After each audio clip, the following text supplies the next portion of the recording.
Hello, good afternoon, and welcome to, it's another rainy day here in parts of Australia. David, is it raining there? Actually, surprisingly, it's not. It's a fine day, although it is quite cold here in Melbourne. Yeah, so this is the Digital Access Show, and we're coming from two different parts of Australia. I'm in Brisbane, where it's been raining pretty solid for 2 days now, and David is in Melbourne. Melbourne's always seen as a very cold part of Australia. Sorry, David. And Brisbane's seen as a hot part of Australia. And David is the founder of Atomic Web Strategy. And the reason I brought David on, it's a bit of a techo talk. So, digital accessibility show today, we really are looking at the tech stuff. Some of the in-depth stuff, which people that use assistive technology that cannot use a mouse. What else, David? There's a few things there, isn't it? That if we don't have this stuff in our websites, we can't access the information. And if I go and look for a particular resource and I can't use the information, I can't access the information, I can't use the resource. So David Oram from Atomic Web Strategy is here to help us. Thanks, David, for coming on. That's all right. Thanks for having me, Nora. It's always fun having you on, David. David, can you tell us a little bit about yourself and what you do? Okay, so as you mentioned, Nora, I'm David Oram, the Director of Atomic Web Strategy. I've been in the digital space for well over 10 years, primarily building websites in WordPress and WooCommerce. Um, I've become more involved in accessibility over the years, which started with clients that needed to add accessibility to their websites. And the more I got involved in it, the more I learned about the barriers that people face with websites and how important accessibility really is. A lot of the things that we take for granted can be big problems for people with disabilities. You've got it right. It's, I think, as a person that uses digital or requires digital accessibility, it's got to be the most frustrating thing when you cannot get a piece of information, you can't read a piece of information. And I always feel like saying to someone, how about I write it in some really Egyptian hieroglyphics? Would you understand it? And people look at you with a, well, why would you do that? And I'm like, but that's what you do to us. Yeah, that's a It's good a big analogy. problem, isn't it? Yeah, that's right. And I think the other thing too, David, and I do want to mention this because we've been doing a lot about autism lately. It's not just about vision impairment. It's not just about hearing impairment. David, you said dyslexia. It's another one, isn't it? It's the physical, where people might not have fine motor skills. They can't use a mouse or they can't use a keyboard or neurodivergence. It's even down to structure of the content, isn't it, David? Yeah, it's not always about the actual code of the website either. Sometimes it can be as simple as the language that's being used is Mm. not clear. Yeah. So what I did, I was auditing a website a couple of days ago and I found all these issues. And I said to David, we need to talk more about it. Now, just so you know, David's got the eyes and I don't. So if I miss something, David's going to say, oh, we're going to talk about this next. But the first thing I really want to talk about, and it's a problem on many websites, is keyboard accessibility, isn't it, David? Yes, not all websites are accessible with a keyboard. That's for sure. Most people tend to use a mouse that aren't disabled, so websites tend to cater for that mostly. But it can be a bit of a shock when you put the mouse aside and attempt to use a website with the keyboard only. All of a sudden, you realize that there's aspects that you can't get to. Yeah. And is that a good test, David, to see if your website's accessible by a keyboard? Oh, absolutely. That's probably one of the first tests we would do to check Mm. accessibility is put the mouse aside and then try to access everything from the keyboard only, going through using the tab and enter keys. Yeah, See if we can access submenus. That's a common problem yeah, good point. with menus, and also other functionality like accordions. They can be a little bit tricky sometimes, being able to open the accordion and close it again, Yep. and also getting through a form. One of the things I really hate about accordions is sometimes it's even really hard just to get onto each individual item in the accordion because I'm a keyboard only user and I can't do it, David. Yeah, yeah, that is a common issue with accordions. So luckily with WordPress, we use some good software that solves those problems, which is great. Does WordPress come with plugins that help to solve the keyboard accessibility problems? Yes, it does, Mhm. but a lot of those issues arise in a theme. So we would always look to choose a theme that is as close to accessible as possible out of the box, Mm. and then we would then fine tune to get it to an accessible point. So that's the best way to do it, is to start with something that's pretty close out of the box and then move forward. It's the most cost effective way to do it. The interesting thing with that, though, is the theme that this website used, it says it's accessible, that the one I was auditing, but it's not keyboard accessible, David. How is a person to judge whether a theme is accessible when they say it is, and then you go and spend money, build it, and it's not? Well, I guess accessibility is just claiming that it's accessible is a little bit subjective. That's like Mhm. saying that a musical instrument is easy to play. It Yeah, might be for some people, but it doesn't mean it is for everyone. The only it, way to know if it's truly accessible is to get it audited. yeah. What themes are good, and what ones would you say, if you've got to consider accessibility, avoid? Is there any? Well, I would always suggest going with something like the Astra theme. Hmm. So the Astra theme, they have put quite a lot of thought into accessibility, and out of the box, it's pretty good. Yeah. So that's an excellent starting point to move forward from. One of the ones I keep hearing about is it Divi or Divi Builder, something like that? Yeah, that's right. That's one of the big page builders and also has its own theme. Yep, So that one's not too bad. I've moved away from that in recent years and moved across to Elementor. yep. So that page builder is just a little bit more intuitive, Hmm. and combining that, the Elementor page builder, with the Astra theme is a really good combination. Yeah. And the other page builder, I think it's a page builder, is Gutenberg. Yes, that's the inbuilt native page builder that comes with WordPress. Okay. Yeah, it's not too bad either. Yep. It just doesn't have as much of the functionality as Elementor, and it's not really as intuitive, in my opinion, as what Elementor is. It takes a little bit of getting used to with Gutenberg. Okay. So when you're looking at a menu, which you said that's a very common problem, we can't access a lot of things in the menu.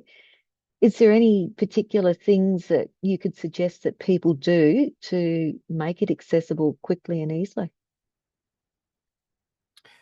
There are some plugins that Mhm. can add a menu. So that could be a good starting point if you're finding that the theme is having issues out of the box. Yep.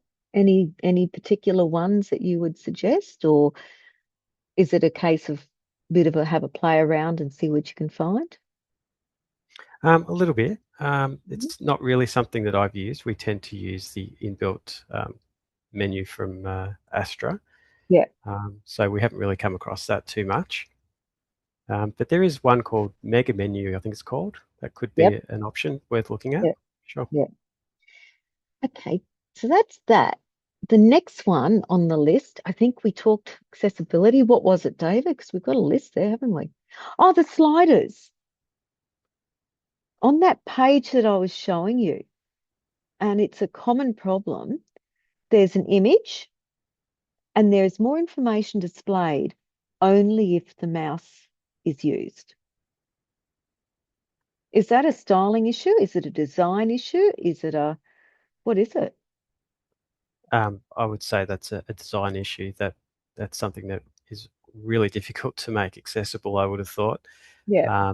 To have that just sliding up based on a mouse hover over event, it's not really going to be keyboard accessible. So it could So, never be keyboard accessible. What would you well, do instead? if I was working on that, I would probably convert it to something a little different, Yeah. so that you can easily tab through it with a keyboard. Okay. Because when I was actually auditing it, it actually confused me because I've Mm, still got a bit of sight, but because I use a keyboard only, I could see that there was an image there and I could hear all this wording, and it actually confused me quite a lot. mm. It Okay. could be that it's possible it might be able to be made accessible by Mm. hacking away at it using ARIA attributes. But my Um, preference would be to convert it to something where we could, lean on native HTML because that's always the preferred way to make something accessible. yeah. Just quickly, what's an ARIA attribute? Well, ARIA attributes provide guidance to um, ex- assistive technology Yeah. like screen readers. Yeah.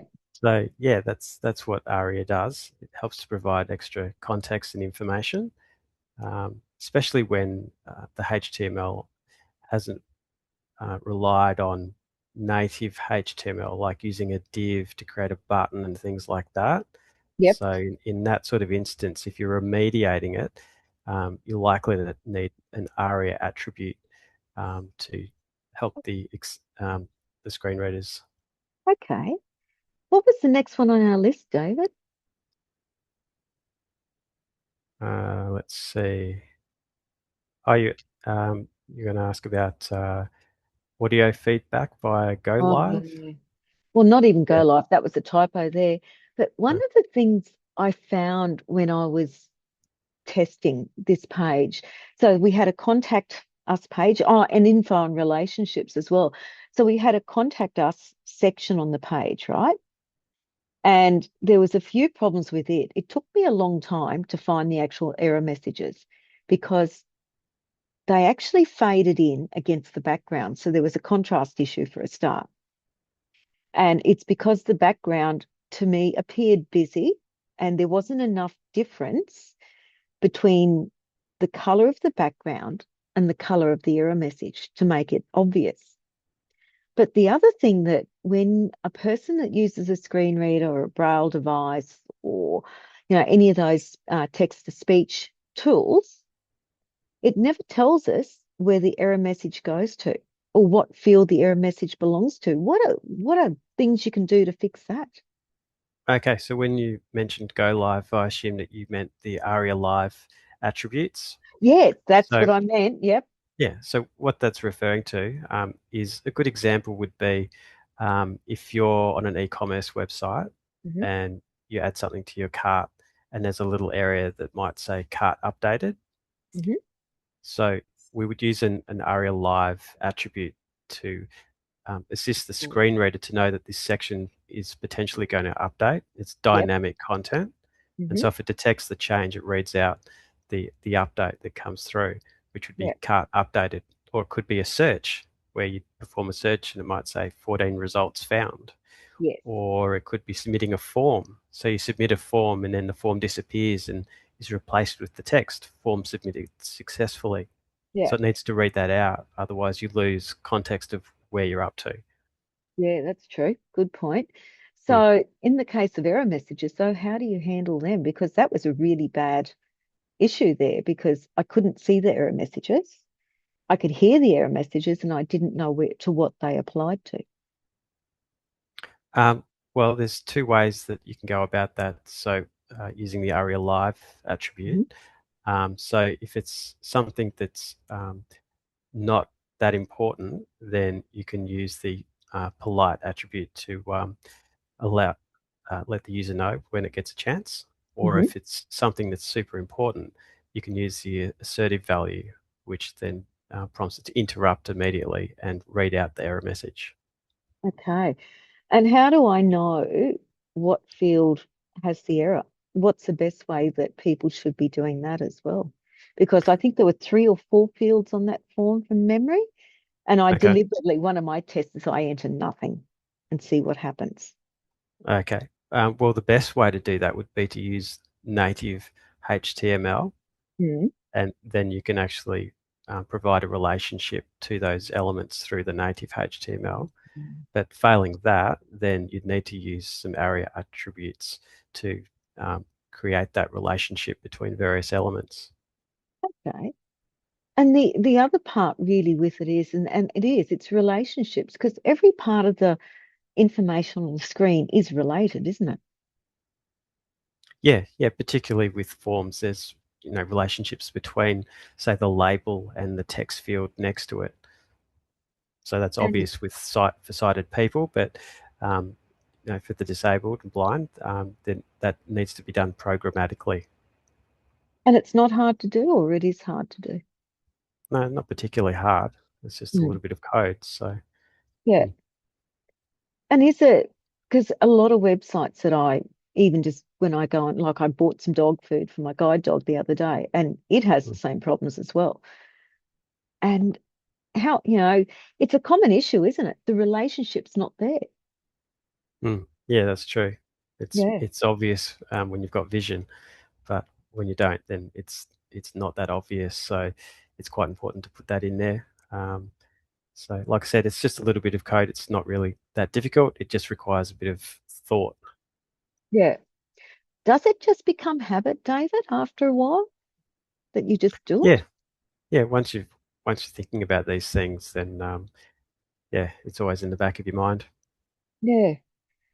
What about, and I suppose for me, and again, color makes no difference to me, as you very well know, because I think you look at my website at times and go, oh, no, but I don't have a relationship with color anymore. But on websites, it's really important. And you work in that area all the time, don't you?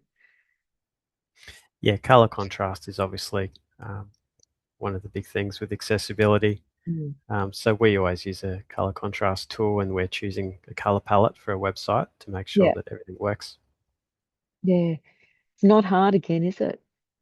No, no, for double A, just need to make it what 4.5 to 1 Yeah. as the ratio. But David, everything you're saying is it actually just it's a little bit more thought. It's not hard. It just has to be done. Does that sum it up?